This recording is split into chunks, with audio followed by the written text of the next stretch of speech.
Firwanto, tersangka penyiraman air keras yang korbannya orang tua petugas di Palembang, akhirnya diringkus polisi. Penangkapannya dilakukan setelah polisi menelusuri rekaman CCTV dan menghimpun keterangan sejumlah saksi. Peristiwa itu terjadi pada 10 Juli 2025.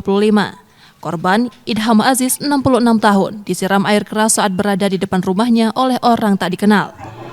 Belakangan diketahui pelaku sempat 2 kali mendatangi rumah korban dengan modus menanyakan prosedur pembuatan kir. Firwanto yang tercatat sebagai warga Kelurahan 3 Ilir, Ilir Timur 2 Palembang merupakan residivis kasus narkoba dan pernah menjalani hukuman pada 2020. Dari hasil pemeriksaan awal, motif penyerangan diduga karena dendam terhadap keluarga korban.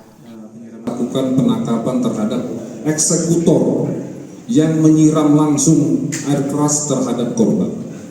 Untuk pengembangan, setelah nanti kita lakukan penyelidikan, kita akan sampaikan ke teman-teman wartawan.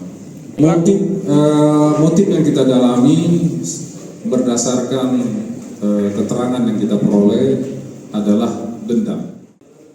Hingga kini penyidik masih mendalami kemungkinan adanya pihak lain yang menyuruh tersangka melakukan aksi itu, termasuk menelusuri dugaan cekcok antara kakak ipar korban dengan orang di lingkungan sekitar.